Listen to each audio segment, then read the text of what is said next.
This Torah class is brought to you by TorahAnytime.com. Okay, Shavua Tov, all of you. Otherwise known as Agitavach. What we're going to discuss tonight, the title is Please Let Hashem Run the World, if you want to. We're going to try, that's right, Aryeh Royde. Welcome, please come in. And close the door, please, if you don't mind. Is it clapped? Oh, okay, then don't. It's just. Okay. Laws open. Laws open. One is open. Okay. That's okay. Keep rolling. Nothing happened. Okay. So, Mitzvah Hashem, Bezos Hashem, we're going to try and cover some basic ideas of bituchin. And don't think we can cover everything in a 45 minutes, 50-minute session or an hour session, because we're talking about bituchin. Bituchin is never-ending, and there's so much to talk about. So we'll try to push in the coolest ideas of bituchin. Hopefully we'll cover something, and hopefully, Bezos Hashem, you'll be able to walk out of here with some knowledge of confusion. I hope I've confused you enough to want to follow up and to want to do more, delve into it more, because there's so much to talk about when it comes to bituchin. And things are not so easy to the guidelines. Bituchin, Bashet, Hishtadlus, Tefillah. Again, there's no way I'm going to cover all of this. It's impossible. But we just need to know Vian, Vios, when we say bituchin, and when we say hishtadlus. How many people confuse bituchin with laziness? You know what I mean? Hey, bituchin. Oh, you don't? You're lazy. You have bituchin. And many people do that. I had personally a story with this. I do some shalom bayis abyssal sometimes. Not my own. I help others. It's usually the case. No, Baruch Hashem, I have an awesome marriage. I thank Hashem for that. And I try to help others too. And also, sometimes I'm on call, for Shalom Bayis. I have another pager, just in case. I'm really on call sometimes when there's emergency cases. And a woman called me up, you must come over to my house. I'll do house calls. You must come over to my house. It was 11 o'clock at night. And he says, you have to knock some sense into my husband. You really have to knock some sense into my husband. And what was the story? He's not going to work tomorrow, because his work are going to his bituchin. Okay? But I was to will is all over Geld, I'll have money. I'm not going to get to work tomorrow. So I wasn't successful in knocking some sense into him. I said, I do shalom bayis. I don't work for a home. You know what I mean? I'm not going to knock sense into that guy. I tried, but I told the wife, give it some time. Let's see how this plays out. He didn't go to work because he has bituchin. And then his wife actually, after some point, it was too much, and then the wife walked out on him. Okay? They separated. And he says, Ich hab bituchin. If the Irish will, I should be married, I will be married. I have bituchin. And that didn't last too long, his bituchin. At a certain point, I don't have a job, he's not covering his bills, his wife has already walked out on him, and a couple of weeks later, he got his job back. Okay? So, what I'm trying to bring out is, we do confuse sometimes bituchin and hishtadlus. I'm sorry, bituchin and laziness. We have to know when we have to do hishtadlus. Don't say you have bituchin when you're really lazy. On the other hand, we do have to have bituchin. We do need to learn to let go. And we need to know how much. And then comes in tefillah. How much do I have to daven for it? And how much am I supposed to let go and tell, what, it's okay, I've davened. Hashem will listen to me. I'm going to let go. And I trust Hashem will listen. And again, I'm just going to say this again just to help you have the real confusion. I'm not going to answer everything. Forgive me. It's far too deep. I'm trying to cover some basics. What it means to really let go and live with Hashem. When we wake up in the morning, what's the first thing we say in the morning when we wake up? No, that's what you should be saying. No one says Moide Ani. We say, oh no, another day. We wake up and we say, I can't believe it. I've got so many things in my head, and it's crazy. And what's going to be? Especially if you go to bed with all those daggers. You know, it's crazy. I've got this to do. What's shocking? That might be a little bad. Is it that, or is it the actual table? Oh, thank you so much. We're going to exchange numbers. I like you. You know, where was I? Oh, you wake up in the morning and we say, oh no, we got to do this, we got to do that. What's going to be? There's so many daggers, so many things are coming to my head. I don't know how I'm going to take care of my day. That's what we say right at the beginning of the day. And then we say, oh, we also have to say Moda'ani. So what does Moda'ani mean? You know, we say, oh, I'm so thankful to be alive. How many people jump out of bed in the morning and say, oh my gosh, I'm actually alive. I feel myself. This is amazing. Thank you, Hashem. Thank you for returning my soul. Do we say it like that? Are we shocked that Hashem woke you up? Or like, oh, Moda'ani, seriously, another day? You know, that's how we say Moda'ani.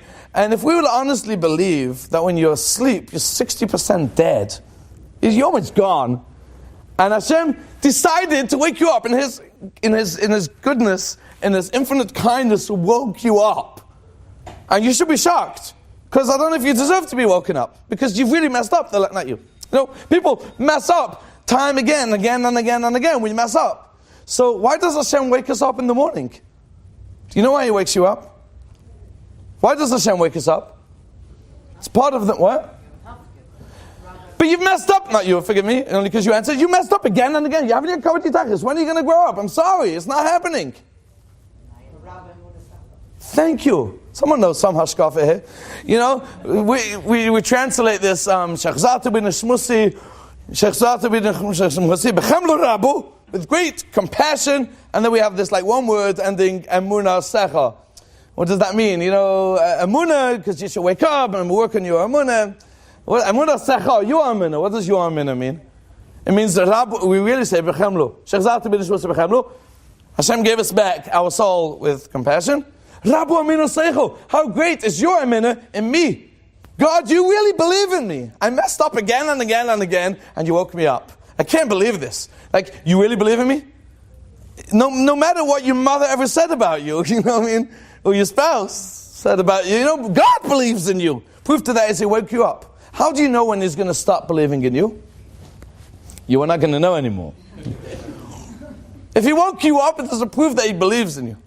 And we're not so sure, if we actually are not so sure if God's going to do that, because we mess up, and Hashem's woke you up, and then what do? We press the snooze button. Do you want God to say, on second thoughts, you know, maybe, like, we're not so crazily excited, because we just have these daggers again, and what's going to be? I'd like to share with you that one of the bruchas in the morning, we wake up in the morning, one of the bruchas of Birchas HaShachar is, besides for obviously Shalos and Isho, you know, my kids are so mean. I'm sorry, I have very mean children.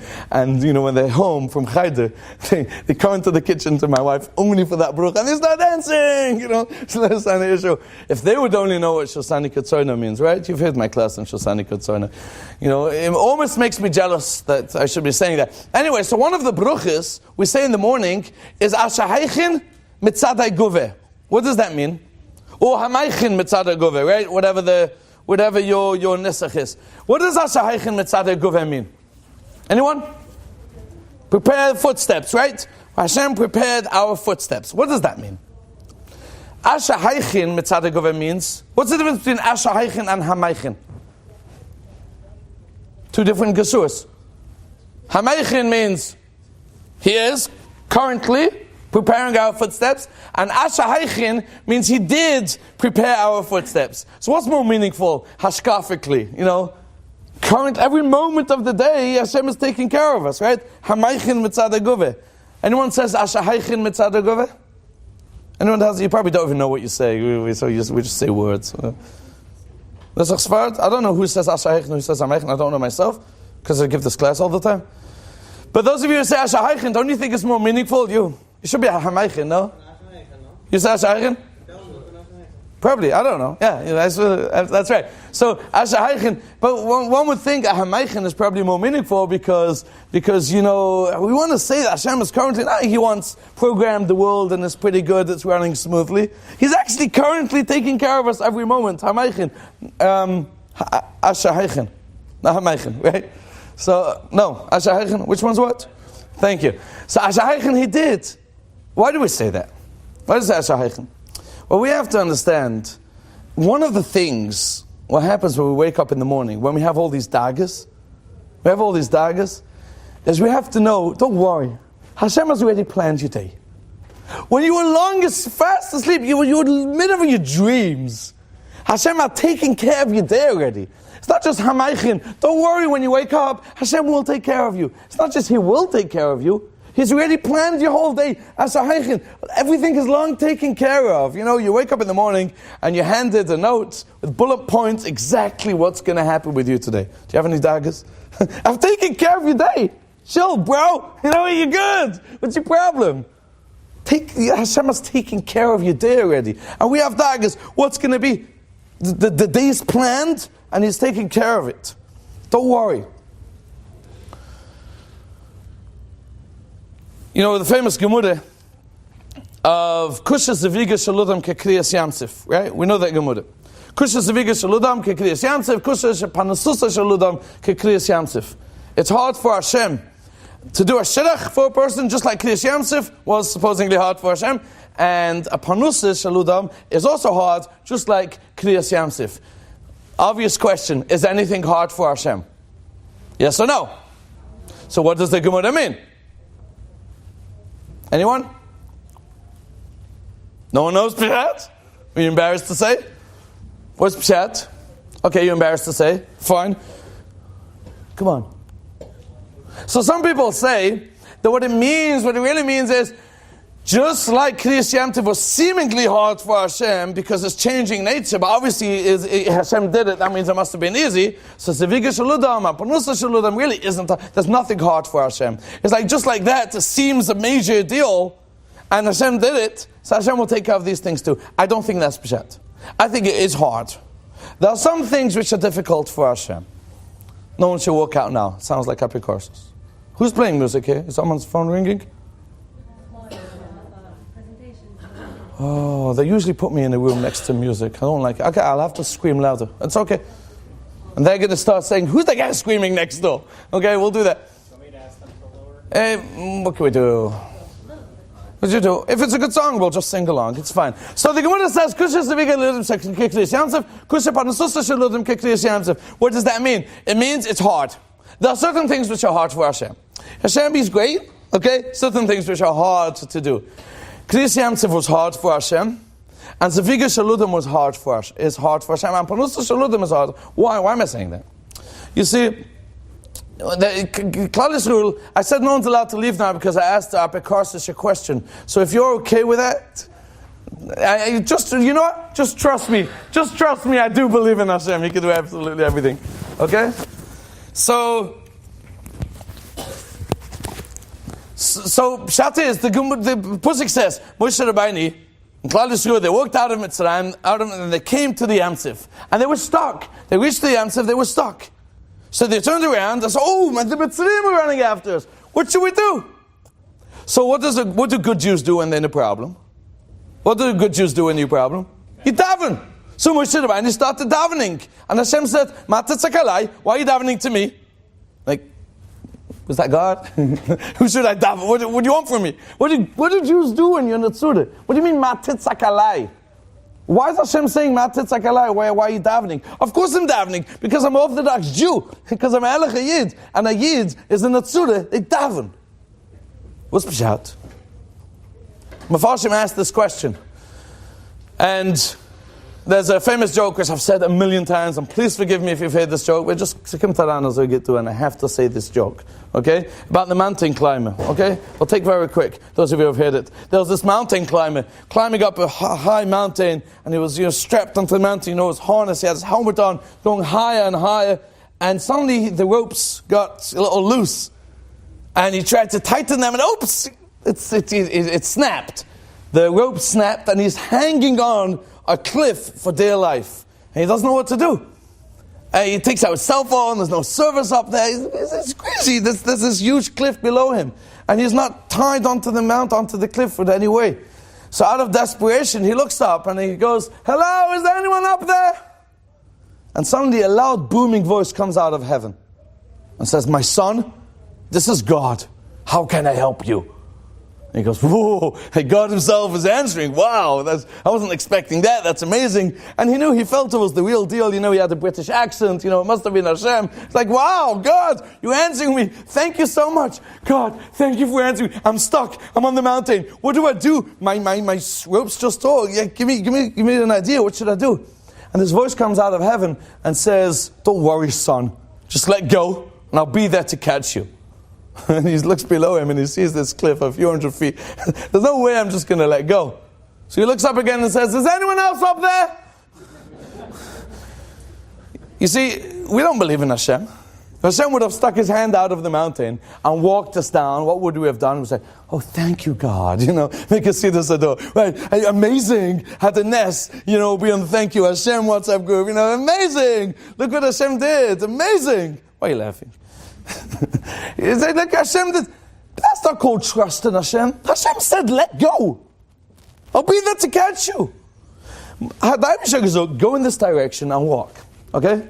And then we see Yamsef in front of us. And we say, Moshe Rabbeinu starts davening. Like, God, could you help me? I told you what to do. It's as if Moshe Rabbeinu is saying, Hashem, you did so many miracles in Egypt. You can come up with something cooler than this, Send some canoes. Send a few hundred canoes, enough for 600,000 Jews. Please, seriously, do something. Do something for us.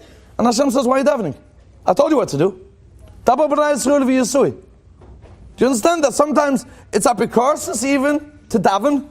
Why are we davening again? Because you don't like God's plan. That's not bituchim. Bituchim means jump in. Has anyone here ever gone sky? And Hashem Taka said, don't, because that isn't the best for you. It's not good for you. Stop davening. Because if you would have davened more, tefillah works, and it wouldn't have been good for you. That's why Hashem said stop. Has anyone here gone skydiving ever? Skydiving? No? I thought it's a regular pastime for, Sunday afternoon. First of all, if your motto in life is you don't need to succeed the first time, don't try skydiving. That's not a good idea. But those of you who go skydiving would know what I mean.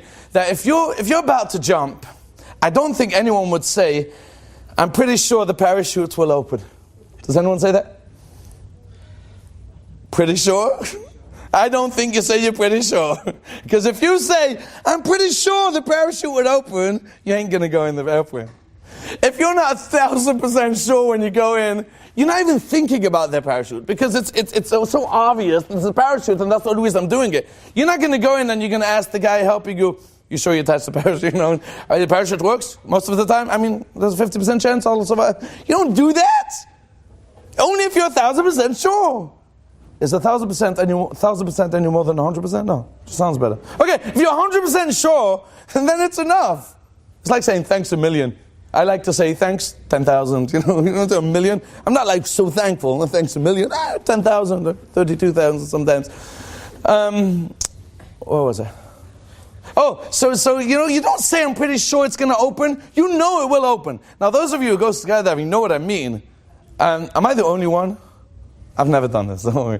I really should. It's on my bucket list and I want to do this. So if someone wants to go with me, I'm looking for a partner. So guy, if you want, you jump out, you in?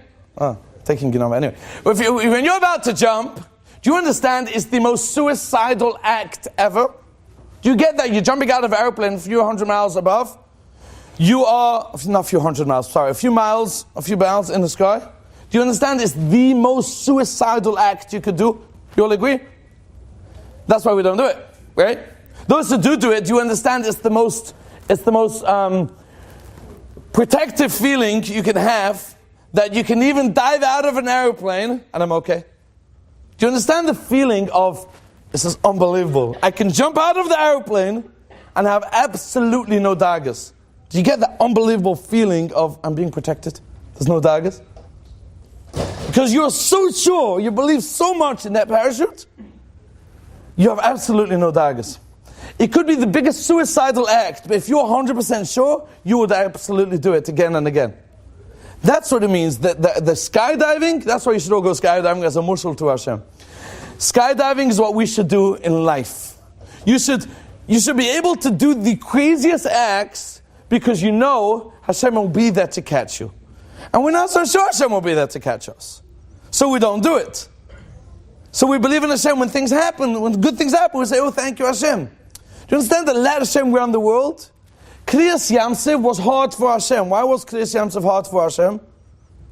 Because Moshe Rabbeinu, I'm not the one to say anything bad, on his level, but Moshe Rabbeinu said, wait a second, Hashem, what's going on? There's a water in front of us. Hashem said, oh, are you serious? I told you to go in. Do you want to do your plan or you want me to run the show?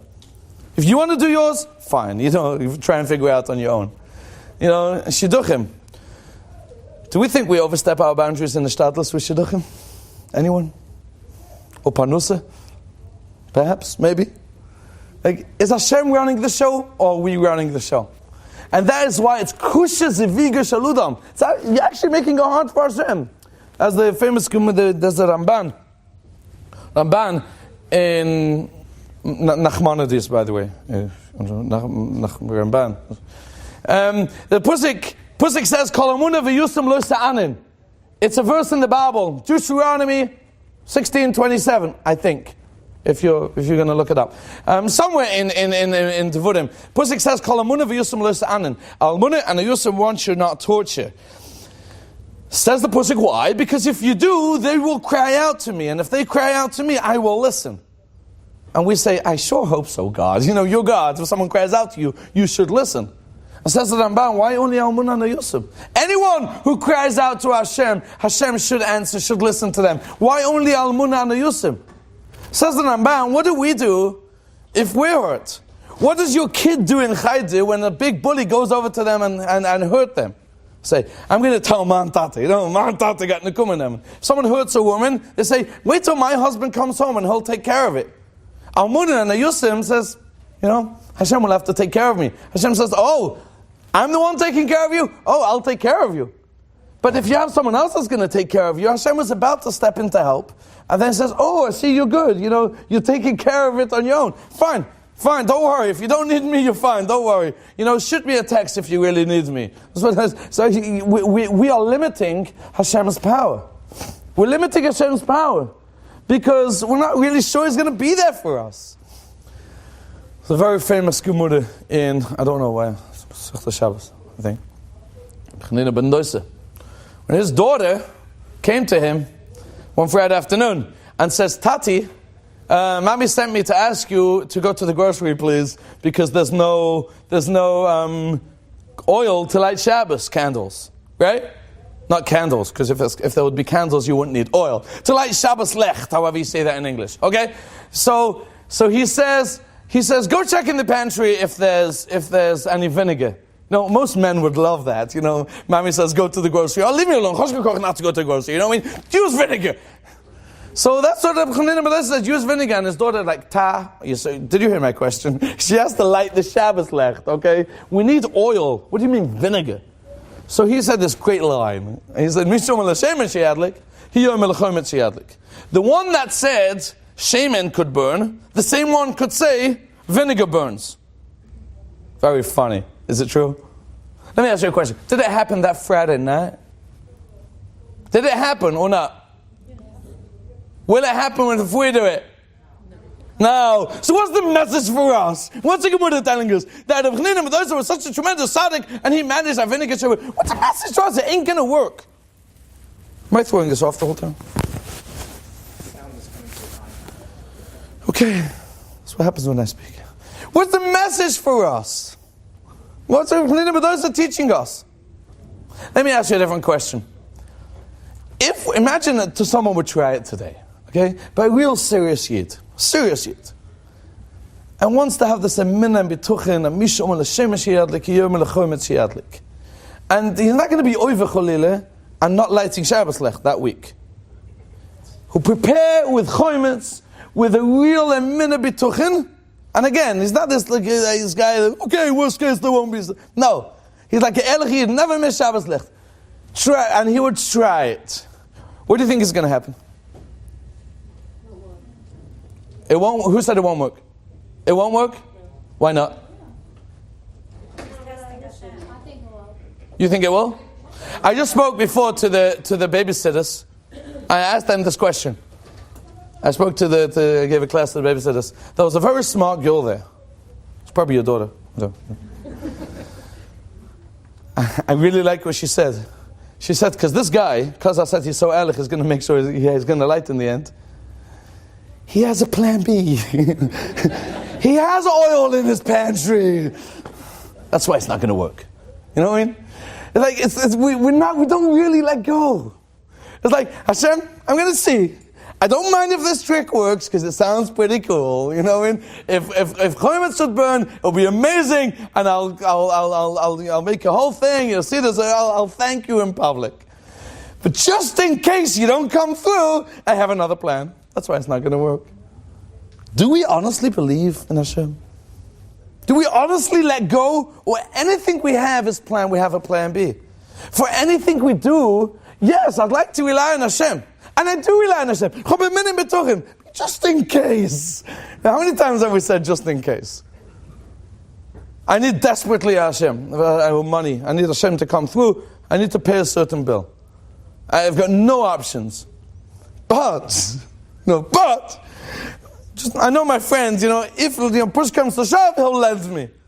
So God is like, am I giving your friends taking care of you? I'm fine. God said, I'm fine. I have enough things to take care of. He's a busy guy. There's a measles outbreak. Sorry, I don't want to go there.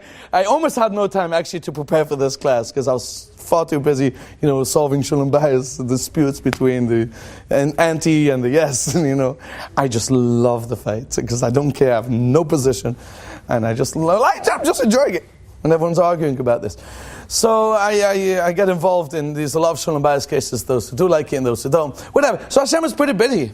So he says, listen, it's okay, I don't have too much time for this, but tell me, am I taking care of you or are you taking care of yourself? We have to learn how to let go. If you let go, Hashem will be there to catch you. He really will. But is he always there? Does he always come through? He always does. But sometimes, it's not nice really to bother Hashem for absolutely everything because there are certain things I can take care of myself. You know what I mean?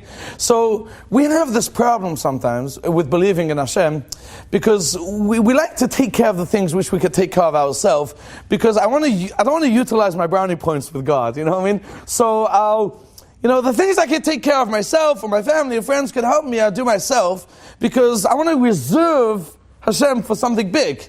You know what I mean? In a week from now, there's something big coming. You have a big test or whatever. You have something big. And I really need Hashem's assistance. So, you stay low-key, ask Hashem for anything. Because next week, you come to Hashem and says, Hashem, I really haven't asked you much this week. You must understand. I took care of my life, and I didn't miss you, and I really need your assistance. So, do you understand that the small things, which get taken care of by itself, I hope we understand that's Hashem too. Have you ever done hishtadlus ever in something small and it didn't work out? Like something as insignificant as, I don't know what, can't think of an example. Baking a cake? Or tying a shoelace and it misses and becomes a knot. You know what I mean? And you're in a rush. And then because you're in a rush, you do it so quickly and it's so tight.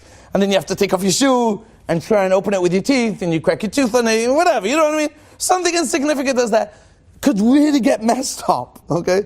That means even small things which you take care of could also get messed up. So when it does work, who takes care of it? Hashem. Heard of him? God. Well, go to him directly. You think you take care of the small things, so the small things I can take care of. When it comes to something big, that's when I'll need assistance. The small things he does too. Hashem takes care of every tiny, minute aspect of your life. The best way to test this, if you honestly believe this, it's a little hard test to do. Emotionally, it's hard because we feel funny doing it, asking for small things. And I've asked this many times, this question in groups. There are two places in Shemona Esrei where you could talk your own language. Technically, the whole Shemona Esrei you could. There are two places made for that you pause and you can say something in your own language, in English, Yiddish, Spanish, whatever your first language is. So, where are those two places? Shema Kalani, right? Shema Kalani before Kiat Shema Tzvos, and then at the end before Asylum and Shmicha, Midav Lekainu Tzoi, yeah? Those two places, we start. Now, I've noticed this, I've asked people, and I've seen this to be true, that Bashma Kurlaini, you're in the middle of Shemona Esrei. It's like a little heavy place, deep in the middle of Shemona Esrei. That's when you ask Hashem for heavy things. Like for ehrliche Kinder, Nachas, Shalom Bayis, Gezind. And that's the Shemona Esrei you're basically done. Then you can ask for some Gashmias, because you get out in the middle of Shemona Esrei then. It's easier to ask. And so exercise, which I like to tell people to do, I do it myself. Bashma Kurlaini, you have this stupid problem. You have a hole in your socks or tights, whatever, and it's bothering you. I actually do have them, I'm going to show it you. I don't embarrass myself. And it's bothering you. So imagine Bashma Kurlaini, middle of Shemona Esrei, you say, Hashem, this is really bothering me because it's always slipping in between my toes. Could you please help me, be comfortable with that? Who would say that in the middle of Shemona Esrei? No one. Why not? If you want it to get helped, it shouldn't be your dagger. If it is your dagger, and you want it to get solved, who's going to take care of it? So why don't you ask him? What? Okay, so I'll need to talk to you also afterwards. I need someone to sponsor that. No, do you understand? Do you understand why it's difficult? I definitely gave such an example. My point is, if something bothers you, again, it shouldn't bother you. I get it. It shouldn't bother you. But if you're standing in Shir in the middle of Kol Nidre, middle of Ne'ilah, and there's a nasty mosquito flying around your head, and you're davening for everything, for the most heiligste things. Would you ask Hashem, please take this mosquito away? Because Hashem is so busy with the big things, He has no time for your petty problems. Do you understand that while you're davening for ehrliche gesinnte Kinder, Hashem is making sure that the grass in Chile is growing? Do you understand that Hashem is actually busy making sure that the grass in Chile is growing nicely? We honestly think sometimes that the big things Hashem takes care of. The small things, like, come on, seriously? I should mitzvah Hashem for those small things? If you want that to be taken care of, who will take care of it if not Hashem? So daven for it. And I'm telling you, it's a piece of advice and it's exercise to do if you do it in the middle of Shema Koladi. I remember the first time I did it, I had a little argument. No, I didn't have an argument with someone. Someone had an argument with me. Whatever. I felt uncomfortable in a friend's presence. And it didn't bother me so much. I'm a guy, it didn't bother me so much. It's not like one of my daggers. In the middle of Shema Koladi, I said, Hashem, I feel a little uncomfortable, next time, make him be nicer to me, maybe. You know what I mean? It was difficult, it was so hard, it was torture for me to say so, because I'm not showing Esther, I'm asking for this. It bothers me. If it bothers me, who's going to take care of it? Only Hashem. And to exercise, to knock it into your beings, that the only one that's going to help you is Hashem. On the flip side, there are some people who are okay with asking easy, small things. That means, when you say you're baking a cake, Hashem, please help me, the cake should come out well. I'm sure you all do that, right? Or in the morning when you're looking for your kids' shoes, because when kids take off the shoes at night, usually one is under the couch and the other one is behind the Svudim Shafer. I don't know why we still look for them. It's pretty obvious. One is behind the Svudim Shafer, one is under the couch. It's pretty simple. So we look for the shoes in the morning and we say, Hashem, the boss is here, please help me. We just throw the word Hashem out because Hashem, when you need a down payment, how do you ask Hashem for it? Hashem, I need $100,000. Come on, send me $100,000. Do we do that? Or we say, wait a second, Hashem, I'll be right with my back. Look, then you get up early in the morning, you dress, you put on your gattel, your extra sneers clothing, and you daven which you never davened before, and you clean up the house, and you prepare food to your husband, your kids, you prepare, and you go to a neighbor, you knock at the door 8 o'clock in the morning, you want to do some chesed, you want to take the garbage out, and God is looking down, what's going on? He's like, no, man, I'll show you soon what's going on, bear with me, God, and we say extra few kapitlach tehillim, and we have this whole build up, and then we tell Hashem, okay, that's my morning, daven, I really need a lot of money, I need a lot of money, and could you please help me, please. You can do it in payments, I need the money now. So why? Why don't we just ask $100,000? Because if we need $10, Hashem can give it. Come on, it's $10, he'll give it us. It's easy, but $100,000, he has to wire from this account, and it's a legal holiday, so we can't do it today. It's a major, it's $100,000. What is it for Hashem? Do you know why we don't get $100,000 like we get? Has anyone ever found a dollar bill on the floor? and you asked Hashem easily, when you're on the way to somewhere, and you're missing $1, you ask Hashem, many times find quarters, don't throw peace out. It happens, and you actually find it. Why don't we find $100,000? Because we don't believe. We don't believe. You should believe it'll happen. By the way, if you get it, I get a commission. Okay? Because I got you to do that. We don't believe it's going to happen. So it's not going to happen. Of course not. Hashem wants us to let go and believe it will happen. So again, this is two sides of a coin. Some people are afraid to ask for small things, because like Hashem, no, I'm not going to admit Hashem with the small thing. But some people are afraid to ask the big things. Hashem will give you those big things. You don't believe He's going to give it you. But why shouldn't He give it you? It's nothing for Him. There's an example. What's the time? Okay.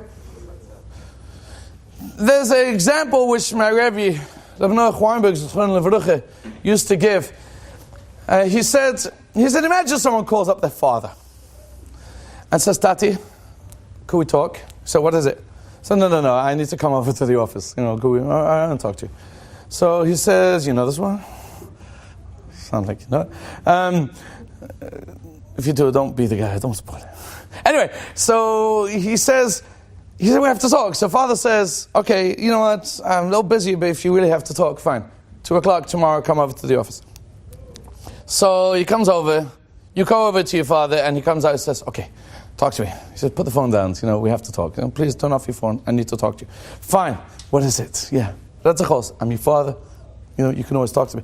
Fine, here's the thing, I'm very embarrassed to say this, I don't know how to bring this out. Talk, I'm your father.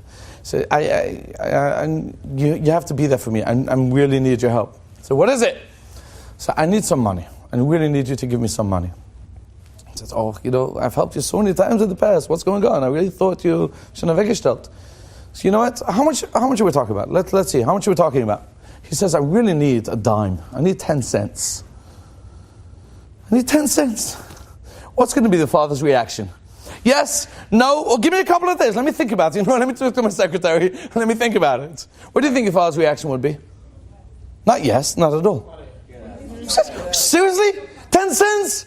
Is that the way you're honking now? Sure, maybe, perhaps, I'm free to embarrassed to ask me. It's 10 cents. I'm your loving father. What's the matter with you? Why are you not asking me just straight up? Tati, I need 10 cents. I'm missing 10 cents. Sure, here it is. You're not so sure I'm going to give it you. That's disgusting. It's embarrassing. It hurts the father's feeling. How do we ask for $250,000? Like, it's $250,000. He's your loving father in heaven. It's 10 cents. It's less than 10 cents. Because if your father gives you 10 cents, he's 10 cents poorer. With God, he's fine. He doesn't make a dent in his pocket. He's not even 10 cents. Ask him for $250,000 easily. Got Aras and Welten. Rassish an Welten. Believe in Hashem. Tefillah sometimes becomes apikarsos. Sorry. I'm not saying we shouldn't have. Listen to me carefully. Tefillah could even be apikarsos. Because me beit. And then sometimes it becomes even koichi voitzim yudi. Ich hab was gesagt, 3 Tillim bei der Rinnen zu ziehen. You know what I mean? That's why I got the yeshir. No, because Hashem helped you. I'm not saying we shouldn't daven Khalil. What I want to bring out is, you've davened. You davened. Tell me which pose I should make. Photographers say, what pose do you need? Like the speaker pose. I could do the Rosh Hashiva pose. Yeah. Anyway, I'm just going to do my thing, you do your thing. Perfect. Where was I? Quickly. Okay. But well. Oh, so again, of course we daven. The problem is, we daven. So do you believe in your tefillahs? Do you believe in your tefillahs? So let go. Daven every morning. When you need something desperately, ask Hashem. And then be ruhig. Hashem will take care of you. If you're davening, that means Hashem, I know there was a tsunami this week. I know you're busy clearing up the mess. But did you hear my tefillah? I've ain't grown on else. Seriously, did you hear that? Did that message come through? And we're davening again and again. Why are we davening again? Because we're not so sure. Hashem listened. Okay? Now you'll leave me alone. Okay? Now you'll help me. Just let go. It's a much higher madraga and minna than tefillah. It's great to daven. You should all daven for what you need every day. But you need periods during the day which you sit down and you relax and you're chilled. You're good. Hashem is going to take care of you. You just need to relax. We're ungezogen. We're not sure if Hashem's going to take care of us. Why are you ungezogen? Let go. And as long as we're ungezogen, we're not going to get the help. Because you don't really trust. It's the greatest feeling. It's the hardest thing to do, but it's the greatest feeling. It's the hardest thing to do to let go. It's skydiving. It's the hardest thing to do. It's the most awesome feeling that you have absolutely no daggers. Hashem is going to take care of you. So yes, we have to do ishtadlus. Why do we have to do ishtadlus? The only reason we do ishtadlus, in my eyes, is to give us a yetzer hara, to make us think that we were the ones doing it, and it's really not you. It's just to confuse us, to think that we were the ones doing it. But ishtadlus has absolutely no shaykhs to what's actually going to happen. You got a good post? Thank you. Send me an email, please, okay? Thank you. So, ishtadlus has absolutely no shaykhs. That was this guy who was going out into the business world, and he approached a rich man, a philanthropist, and says, I want some advice in making money. How did you make it so big? And he says, I'll tell you my story. I'll share with you my secret. This is how I made a lot of money. Only if you have a cup. I'll share with you, it's fine, I'll survive. I'll share with you my story. He says, it all began many, many years ago, back when the Great Depression, and I was down to my last nickel. And I took that nickel, and I invested it in an apple. I bought the apple. And I shined and polished the apple all day.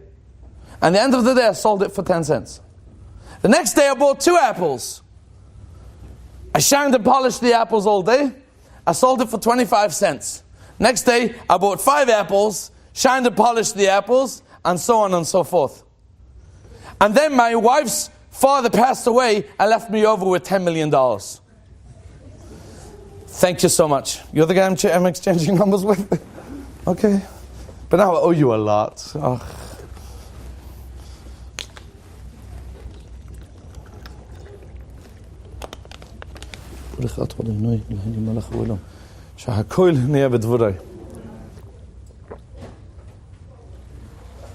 Wow. Thank you, Hashem. Way better than Coke when you're really thirsty, right? Depends which type of Coke. Whatever. Where was I? How did this guy make money? What made the money? How did he become a millionaire? Because he shined and polished the apples. So we got the Yiddish. That's called Hishtadlus. Hishtadlus means as much shaykhs to Yeshia. You need to do yours. You need to put in your 2 cents, and Hashem will take care of you. If you wouldn't have we ever heard of stories that you don't get the Yiddish? You know what I mean? I don't want to get involved in that. Most family fights begin with that, okay? That's why so many people are happy not to have too much money because they want their children to continue talking to each other. You know what I mean? I've been upset at Udom Marishan forever. He never opened a bank account for his Einiglich. By now there would have been quite a lot of money there. So, do you understand? He doesn't have to get it. You don't have to get the Yiddish. He put in his 2 cents. That's what Ishtadlus means. How much Ishtadlus do you have to do? I'm not going to answer you, because we're never going to end. And time's up. No, my question is, so do you believe in 40 days, a skill, a go and do something for 40 days, and this might happen? No. Okay, so you're not.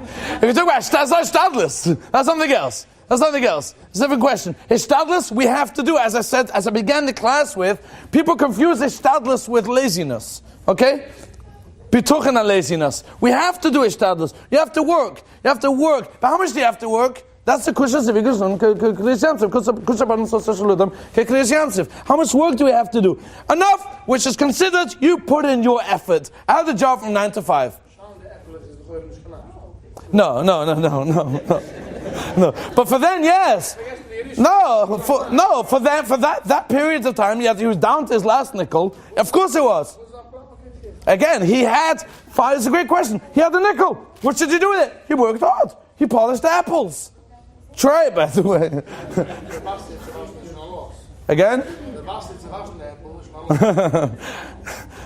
You're a businessman. Do you understand that of course we have to do Ishtadlus? What's considered Ishtadlus? Don't overstep the boundaries of Ishtadlus. Because as soon as you feel that I'm not so sure I'm going to make enough money, then you're putting in too much effort. That's when you're saying, you're doing it. Now, are you powerful enough to bring yourself a great life? Forgive me, you're not. You're not powerful enough. Is Hashem powerful enough to take care of your life? Absolutely. So why are you doing it? Let him do it. But there's a chovis hishtadlus. Fine. So do it. Make that call to the shadchan, you know what I mean? Do it. Speak, daven. Davening is also part of hishtadlus, by the way. I daven for it. But the bigger level of avodas Hashem is not davening.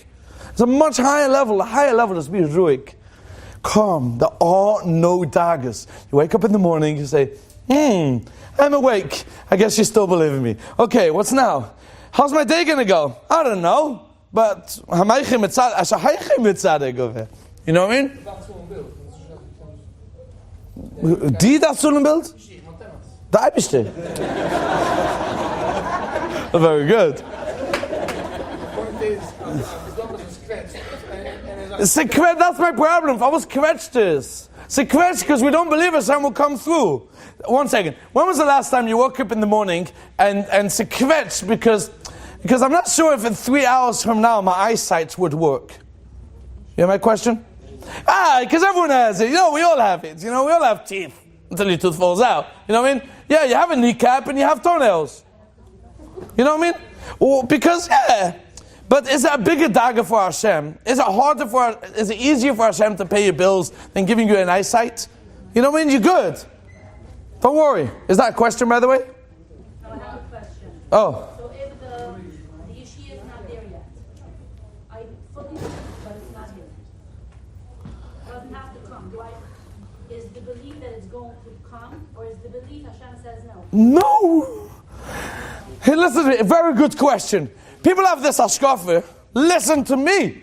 People have this hashkafa, and they say, oh, Hashem always answers my prayers. Sometimes he says no. It's a famous one. I don't like that at all. Because we settle for a no too quickly. It's not good to settle for a no. Now listen to how Bashert works. I'll explain to you what Bashert is. First of all, we had a great story on one of our traveling Hasidim Shabbatons. I'm just sharing with you a Bashert story. We were in Margate, New Jersey, wherever that is on the map, for a Shabbaton. There was this old lady. She's 92 years old. 92. 2 years ago, she started coming to the firm shul. Okay, Baruch Hashem. We're trying to be Mekar of her. She's 92 years old. And she came to shul to our Shabbaton. The ganze Simcha of ihr Punim. She said, Rabbi, I have a Bashert story. So what happened? She said, I woke up this morning and I really wanted to go to shul for the Shabbaton, and I wasn't strong enough. I had no strength to go to shul. And then suddenly my phone rang and I said, that's Hashem. And it was John, my neighbor, offering me a ride to shul. She said, that was Bashert. Hashem knew I wanted to come to shul and brought me to shul. Never. She doesn't know better, okay? She's a believer. I'm not saying if Hashem sent John to pick her up. I don't know. I don't know how that works. But I liked how she saw Hashem took care of her. We say Bashert too quickly. I don't like the word. No, I'm going to get to your answer. I got your question. We say Bashert because when something bad has happened, this is your question. When we see something bad happening, maybe Hashem is saying no. Maybe it's not. Maybe Hashem doesn't want this. Maybe Hashem is saying no. And I say, don't see that yet. Hashem loves you more than you love yourself. Hashem needs this for you more than you want it for yourself. Now never say the word Bashert until it's happened. Anything which is behind you, it's Bashert. It happened. But coming towards you, it's not Bashert. Stop it in its tracks. Hashem loves you. Don't say accept or no yet until you've ausgepult. Now again, once something's already happened, okay, Bashert shouldn't happen till now. But now you could still change it. Because Hashem wants you to daven it. Now as I said, it's not just davening. One of the reasons things don't happen so quickly is because we don't believe. You have to let go. When we're so much into davening and davening and davening, Hashem says, I heard your prayers. Why are you doing this again and again and again? Our avoid is to let go. We have to be ruhig. You wake up in the morning, Hashem is already taking care of your day. You woke up in the morning, He believes in you, and He took care of your day. Now what? Yeah, but who said, and just in case, I have a plan B? Laws! Every time you have a plan B, that's why you're not going to get it. So, again? So pray for davening. everything only once? Every day you can daven. For the same thing? Yeah. Okay, it's a new day. Hashem, every day. Every morning, you daven for what you need. But then the rest of your day, you sit back and you relax. You're ruhig. You're ruhig. Because Hashem will take care of you. And as I said, the greatest feeling, it's just a little late. I don't want to end with this. Okay? A lot, and it's like, you're just begging, you're not believing, right? That's right. That was Moshe Rabbeinu did. Hashem said, when they have to decide, you know what? Hashem said, daven only once, and then... It's not daven only once, as I said. You can daven every day. But can I ask for the same? Yes, of course. You should daven every day. But what I'm trying to bring out is not to stop you davening. What I'm trying to bring out, there must be a period during every day which you're ruhig. You have absolutely no daggers. As long as you have daggers, Hashem says, why are you worrying? I'm here for you. And that's like asking the Father for 10 cents. Let go. Why are you so ungezogen? Because we don't honestly believe. We have a plan B for everything. As long as you have a plan B, Hashem will say, I'm not going to come through. The parachute is not going to open if you have a rope, to walk, to come out of that airplane. So as I said, and I'm finishing with this, as I said, if you have that feeling of skydiving, it's an ultimate suicide act. But there is no greater feeling of protection than doing that. Because I could jump out of the airplane blindly and someone will be there to catch me. And if you do that, your life is, your entire life, you'll have absolutely no daggers. What's going to be? My son, my daughter, my husband, my wife, what's going to be? I have a crazy life. What's going to be? Okay, just let go. Let go! Hashem will be there to catch you. Thank you very much. You've just experienced another Torah class brought to you by TorahAnytime.com.